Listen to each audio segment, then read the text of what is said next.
Bonjour à tous, bienvenue dans cette vidéo. Aujourd'hui on va parler de focus et de spécialisation et de niche avec Richard Mourant, donc mon mentor que vous avez vu les 2 semaines dernières, tous les dimanches il y avait une vidéo avec Richard. Là c'est la troisième et dernière vidéo. Donc il va te donner ses conseils concernant la spécialisation, les niches, selon lui, en fait, quels sont ses conseils pour une entreprise de consulting à succès, mais c'est aussi des conseils qui peuvent s'appliquer dans d'autres domaines que le consulting, hein. On va avoir des anecdotes par rapport à sa première entreprise, donc vous verrez, ça reste une réalité pour bien des secteurs d'activité. Donc merci Richard de nous en parler. Donc on parle de quoi, de niche, spécialisation, c'est ça? Oui, de rester focus en fait. Si vous vous lancez dans le domaine de la consultation, j'ai aucun doute que vous allez faire un genre d'exercice intellectuel avant de vous lancer, puis vous allez identifier les secteurs dans lesquels vous êtes vraiment bon et vous allez choisir de vous spécialiser là-dedans. Jusque-là, ça va super bien, c'est parfait. Là, vous vous lancez en affaires, vous n'avez pas encore de clients, vous commencez. Ça prend un peu de temps avant que ça se mette à générer un peu de mandats. Et là, vous êtes agressivement à la recherche de revenus. Et là, il y a un client qui vous approche, puis il vous propose un mandat dans quelque chose qui n'est pas exactement ce que vous aviez prévu faire au départ. Bien, la plupart du temps, les gens vont accepter de faire une entorse à ce qu'ils avaient initialement prévu. Et là, ils vont accepter un mandat qui n'est pas tout à fait dans leur cadre. Et ils vont probablement arriver avec un résultat plutôt moyen, parce que ce n'est pas tout à fait dans leur cas. On ne peut pas être bon dans tout. Et là, le client va vous identifier comme un fournisseur de services très moyen. Alors, vous n'aurez pas de référence, vous n'aurez pas de bons résultats à démontrer à vos futurs autres clients. Et là, la roue tourne mal, parce que le temps que vous essayez d'apprendre quelque chose que vous ne connaissez pas si bien que ça, au lieu d'être dans votre core business, c'est tout du temps que vous ne consacrerez pas à développer votre core business. Et ça, je le sais là, que c'est très difficile de dire non à un contrat quand on est justement à la recherche de mandats puis qu'il nous en manque, mais il y a un grand danger à faire ce genre d'accro-là à ce qu'on avait prévu faire.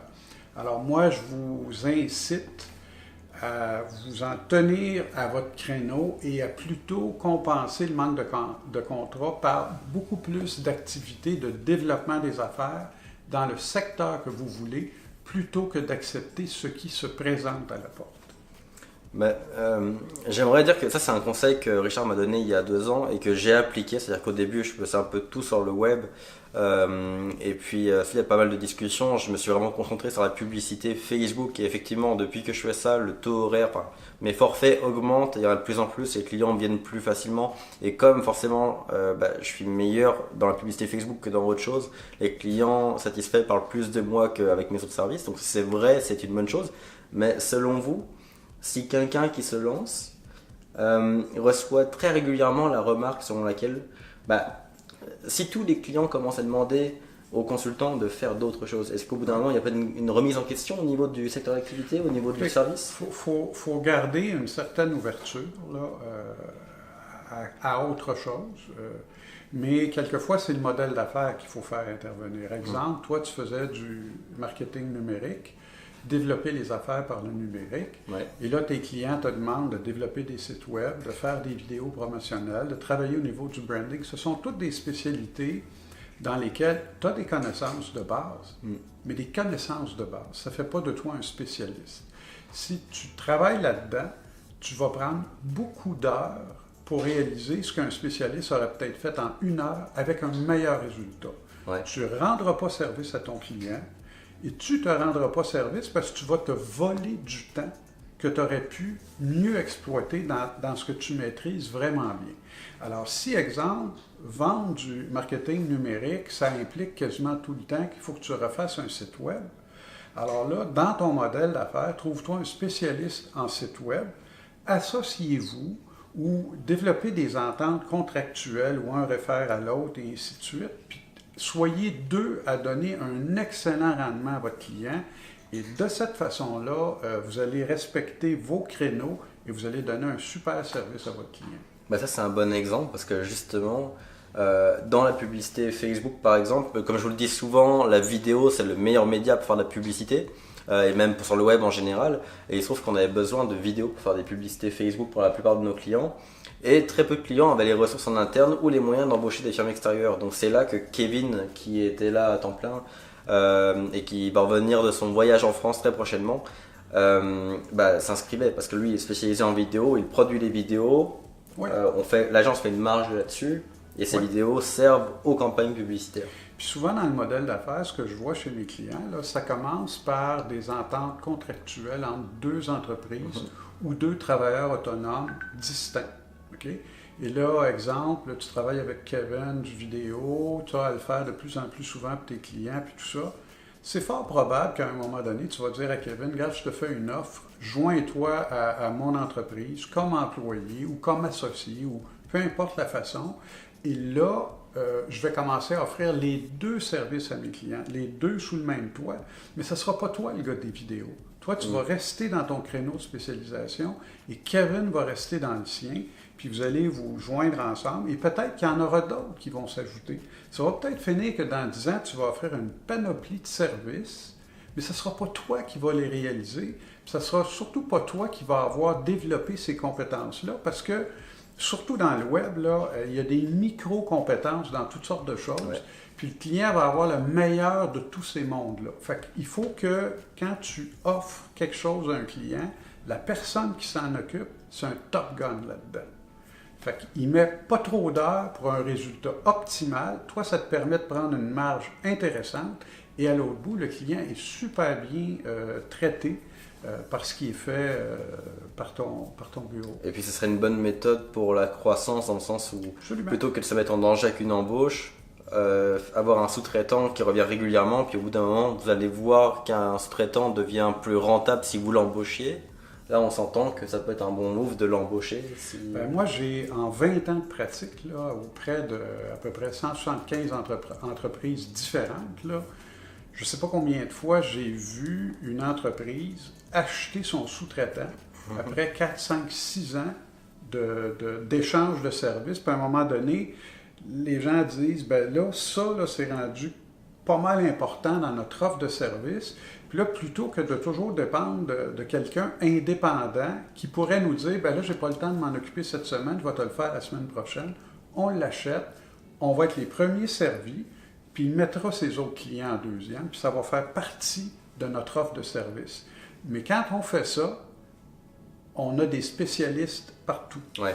Je l'ai beaucoup vu ça dans les agences de communication, notamment une à Montréal que vous connaissez aussi. Ils ont une stratégie par acquisition, donc dès qu'ils voulaient faire rentrer, par exemple, là l'idée c'est de lancer un service de production de contenu, donc ils ont acheté une boîte de stratégie de contenu. Puis la même chose pour les médias sociaux, etc. Et c'est par acquisition qu'ils font leur croissance finalement. Et aujourd'hui ils sont une trentaine je pense. Mais je crois qu'à l'origine, il y a 4 ou 5 boîtes différentes. C'est ça. Puis souvent, là, c'est une très, très bonne chose qu'avant d'épouser, là, on passe par des fiançailles. C'est-à-dire, on travaille avec un sous-traitant qu'on ne contrôle pas parfaitement. On travaille avec lui. Puis en travaillant avec lui, on apprend un peu son métier, pas pour l'exécuter, mais pour le comprendre et être capable de le vendre à notre client. Puis plus ça va, à un moment donné, on atteint un certain volume où là, ça vaut la peine de faire une acquisition. Mais la première étape, c'est pas de faire l'acquisition. Parce que là, tu sais, on ne connaît pas encore le nouveau secteur d'activité, puis on n'a pas encore, nous, développé une certaine business là-dedans. Fait que souvent, tu as des fiançailles qui se terminent quelquefois par un mariage. D'accord. Ouais, c'est une bonne stratégie. Donc là, c'était au niveau de la spécialisation. Maintenant, au niveau, il y a un sujet que j'aimerais aborder, c'est la niche, parce que je vous conseille souvent de vous orienter vers des niches, même en marketing numérique. Personnellement, ce n'est pas ce que je fais aujourd'hui. J'ai des PME comme clients, mais dans n'importe quel secteur d'activité. Peut-être que si je recommençais à zéro, j'irais vers des niches. Donc par exemple, me spécialiser dans les salles de sport, la restauration. Bon, la restauration, c'est pas forcément un secteur que je vous conseille en tant que prestataire, mais c'est pas évident tous les. C'est un secteur pas facile. Non, c'est pas facile de traiter avec pas eux. Souvent là-dedans. Ouais, c'est ça. Bon, je vous conseille pas tous les secteurs d'activité, mais vous spécialisez dans certaines niches, ça vous donne quand même quelques avantages. Est-ce que vous pourriez nous en parler un peu? Absolument. Quand tu te spécialises dans quelque chose, mettons, tu te spécialises à faire du marketing numérique en hôtellerie. Ouais. Okay. L'avantage que tu as par rapport à un concurrent qui fait un peu de tout, c'est que toi, là, c'est un secteur que tu connais. Tu te cherches pas. Tu n'as pas vraiment besoin de faire une grande analyse. Et il y a probablement un paquet de recherches ou de travail que tu as déjà fait dans le passé que tu peux utiliser immédiatement sans même mettre 1 heure de travail. Okay?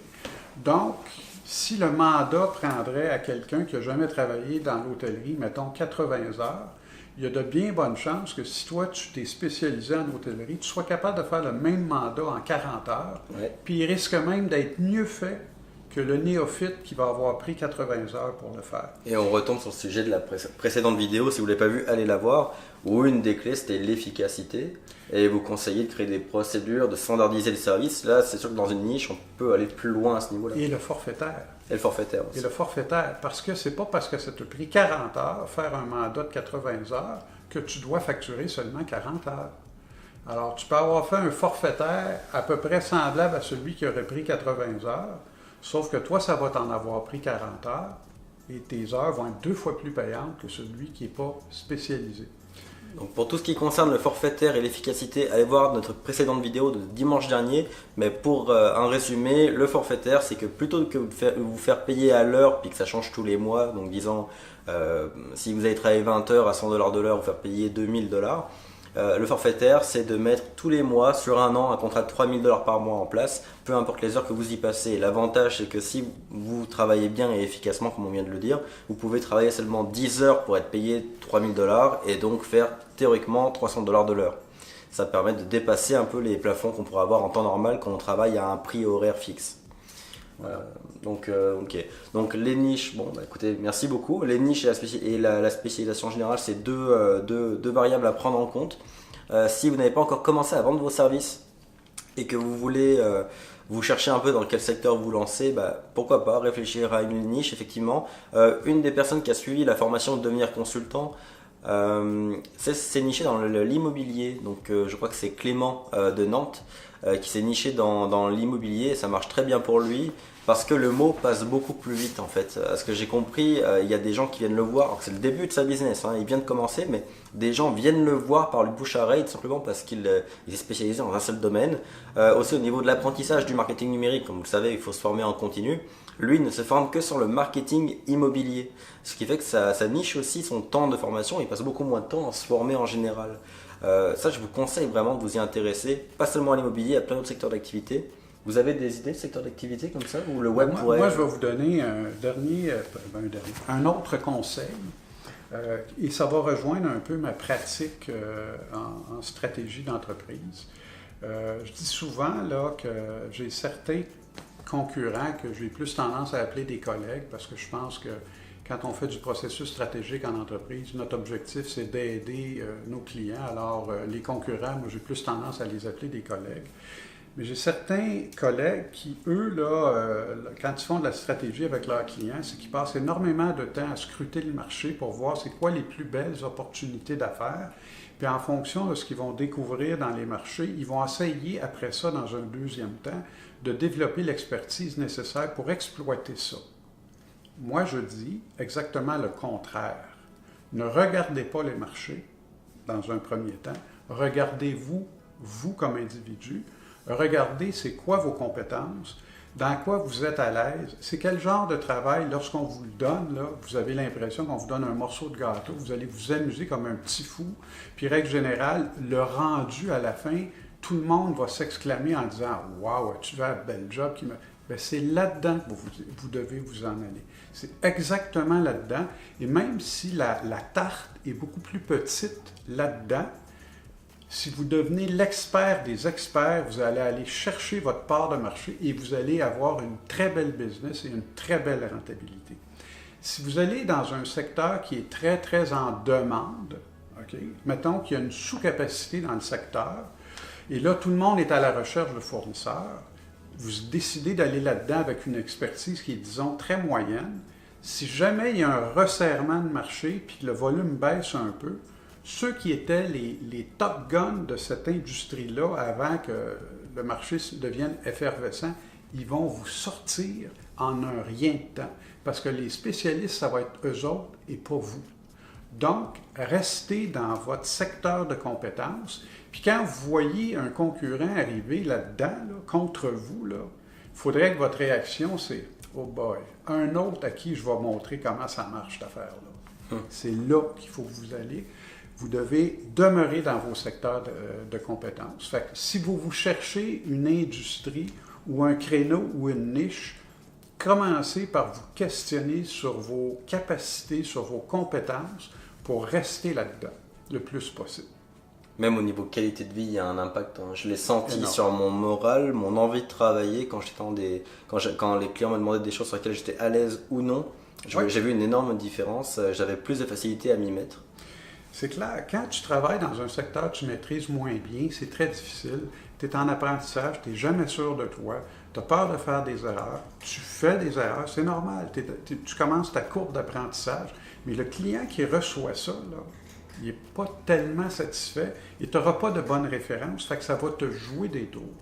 Alors que quand tu as un mandat qui est dans ta compétence, tu le fais avec le plus grand des plaisirs et le client, quand tu vas lui remettre ça, devrait normalement être super satisfait, te faire de belles références, puis c'est la roue qui tourne dans le bon sens. Ouais. Bon, bah, merci beaucoup. Je pense que c'est des Merci conseils à vous. importants à mon avis, donc réfléchissez-y. Et bah, écoutez, c'était la dernière des 3 vidéos de conseils avec Richard. Il y en aura d'autres dans l'avenir, je pense. Si ça vous a plu, bah, écoutez, un e-book de Richard est en description de cette vidéo. C'est gratuit, vous l'avez peut-être téléchargé dans les dernières vidéos, mais c'est un e-book pour la rentabilité de votre entreprise. Donc c'est les 10 conseils de Richard pour optimiser la rentabilité de votre entreprise. Je vous le conseille fortement. Et puis vous trouverez aussi la formation gratuite de 5 jours pour devenir consultant. Tout ça c'est dans la description, c'est gratuit. Et en attendant, bah, écoutez, je vous dis à très bientôt pour une prochaine vidéo. Merci.